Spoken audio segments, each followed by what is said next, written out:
Yeah, people are looking at us. We're on extended coverage. You probably say, okay, well, where's everything at? Well, we're letting you know, pre-alerting you that things are going to deteriorate later on today, folks. And so hopefully you got everything you need. Hopefully you got everything you need. We've had some rain up here into Blue Ridge already. You can see where the roads, a little bit of ponding right there on the roads there. Roads are nice and wet where we had some rain so far, maybe some sleet mixing in at times, but that's all gone, at least for now. More will come back to us as we head into the afternoon. And you can see people out and about. Getting around. I guess they're saying, okay, well, if I got some time, I'm going to take it to go get a few more supplies, a few more groceries, that kind of thing. But hopefully they have a plan, and you have a plan where you're going to get inside later on this afternoon, where you're going to be, where you're going to be.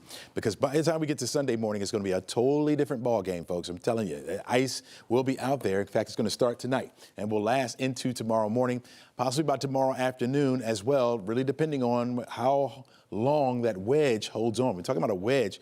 We're talking about cold air damming up against the mountains. Typically, we have an easterly flow, which will set up later on this afternoon and tonight, and we'll see that cold air just kind of staying put. How far south will it go? How long will it hold on before, as Nicole was telling us, that warm nose starts to build in and starts to erode it?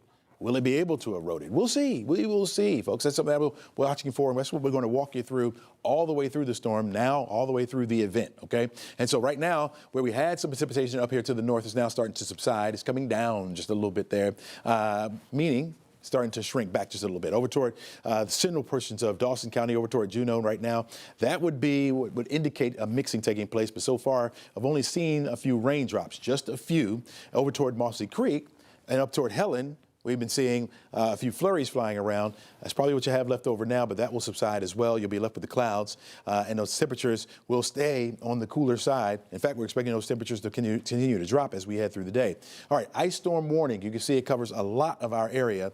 Rome, Atlanta, Athens, over toward Augusta. All these counties shaded here in the purple indicate significant amounts of ice possible. This will kick in at 1 o'clock. And will last until Monday, 10 o'clock. We're talking about two things here: dangerous, if not impassable roads, and also power outages. Could be numerous power outages and long lasting as well. And so hopefully you got your game plan together. But that ice storm warning, again, lasting until Monday mid-morning.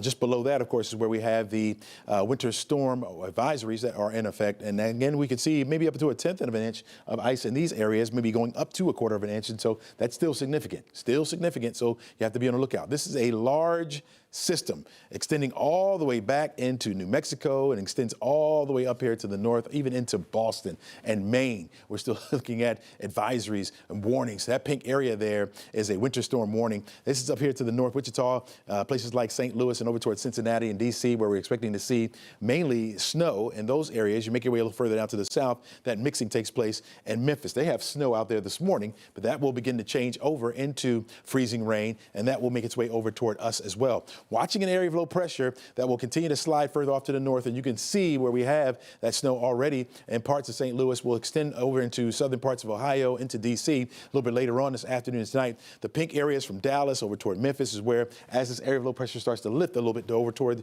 the northeast, will change over to some freezing rain, and that's what we're anticipating coming here as well later on tonight, and will hold right on through tomorrow morning. Now, as the area of low pressure starts to move to the north, it will bring in some warmer air. That's where you see this rain here in the south. In the deep south, there could be a couple thunderstorms as well. We could get on some of that as well. Now, notice the easterly flow still hanging on, especially for our far northeastern counties here, where that wedge is in place. The question is, how much will it hang on? That's what we're watching for. Eventually, that line of rain will move through our area.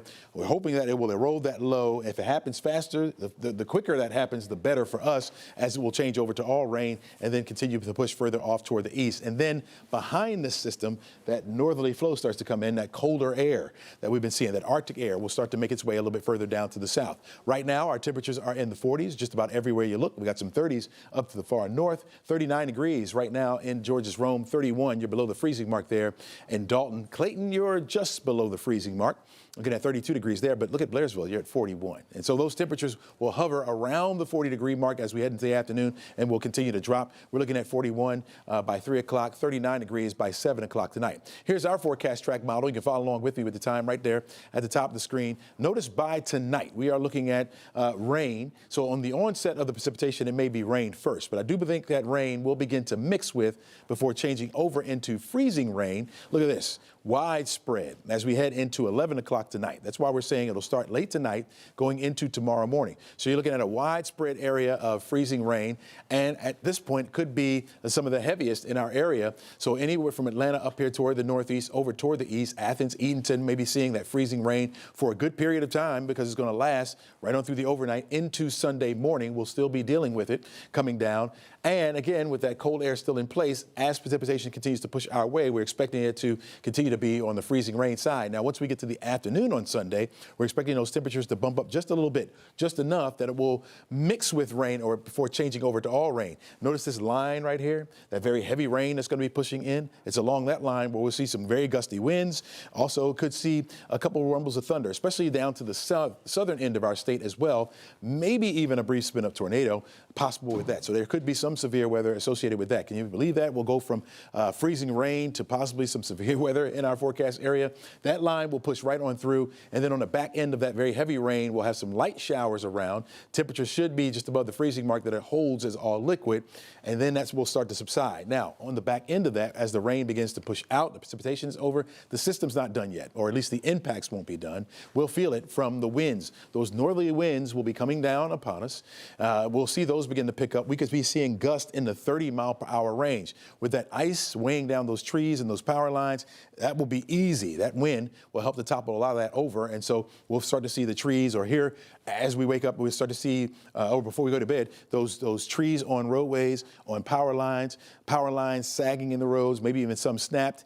After the rain, if you try to venture out, which I don't suggest that at all, you may be seeing lines on the ground. Don't go near those. You don't know whether they're active or not, and you don't want to roll over those either, okay, because they could be active lines. Stay inside, let the power crews and also the road crews do what they do, all right, and get those things cleared out. It's going to be a bit tough even after we wake up on Monday morning because of those temperatures. They will be much, much lower as we go into next week, folks. So that's why our 11 live weather impact alert will stretch into Monday, possibly even Tuesday, because of those temperatures. Barely above the freezing mark all day on Monday because the temperatures will be down below the freezing mark. And so we'll be watching that only hovering just above the freezing mark even on Monday. So it will be a day, even though we have sunshine, where things will have to be cleared out as well. And so we'll be watching for that as we head into our Monday. And even for much of the work week next week, we'll be looking at some very cold temperatures around the forecast area. So we'll be watching for that as we go along. I'm going to go over to Nicole Hartford now. She's going to talk about the ice potential and the totals that we could see around our forecast area. Nicole? Thank you, Chesley. Yes, as we go throughout the next 24 to even 48 hours, ice accumulation totals are expected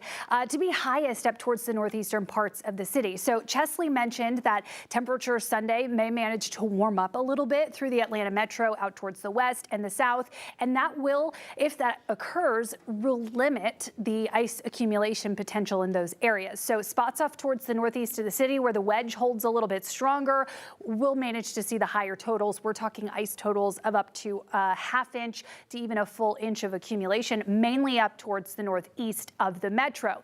That does mean still up to about 1/10 of an inch to 1/4 of an inch of accumulation for the Atlanta metro, which is still enough to do pretty widespread damage. Once you see 1/10 of an inch of ice accumulation, that's when a light glaze starts to form on roads and sidewalks. We see slick bridges, coated windshields, and even isolated power outages. By 1/4 of an inch, icy roadways, tree limbs start to sag and break, and then numerous power outages. By 1/2 inch, which is what we're anticipating up into the northeastern portions of the state, that's when we have dangerous, if not impossible, travel on roadways, widespread tree damage, as well as long-term power outages possible. So how much ice accumulation we end up seeing will impact really the extent of the damage and how long we're dealing with with power outages as well as icy roadways into this upcoming week. Again, as Chesley said, it's not just the ice accumulation that takes place